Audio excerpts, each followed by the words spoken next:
అభివృద్ధి అంటే ఇది అభివృద్ధి. గుడివాడ ప్రజల చిరకాల వాంఛ బైపాస్ రోడ్.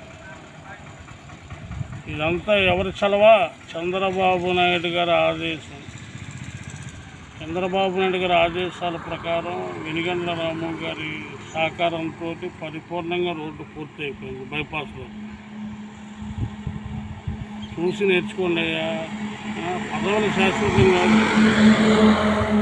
ఒకటి, ఆశతో ఉన్నవాడికి అధికారం ఇస్తే రోజు తింటాడు. ఆశయంతో ఉన్నవాడికి అధికారం ఇస్తే అభివృద్ధి చేసి చూపిస్తాడు. అది గుడివాడ ఎమ్మెల్యే వెనిగండ్ల రాము గారు అభివృద్ధి చేసి చూపించాడు. అభివృద్ధి అంటే ఇది. కూటమి ప్రభుత్వం ఆధ్వర్యంలో గుడివాడలో బైపాస్ రోడ్డు పరిపూర్ణంగా పూర్తయి జనాలు ఎంత ఆనందంగా ఎంత ఉత్సాహంగా వెళ్తున్నారంటే కట్టుకులేక. అంతా చంద్రబాబు గారి పుణ్యం, వెనిగండ్ల రాము గారి దయ. వర్ధిల్లాలి వెనిగండ్ల రాము అన్న నాయకత్వం.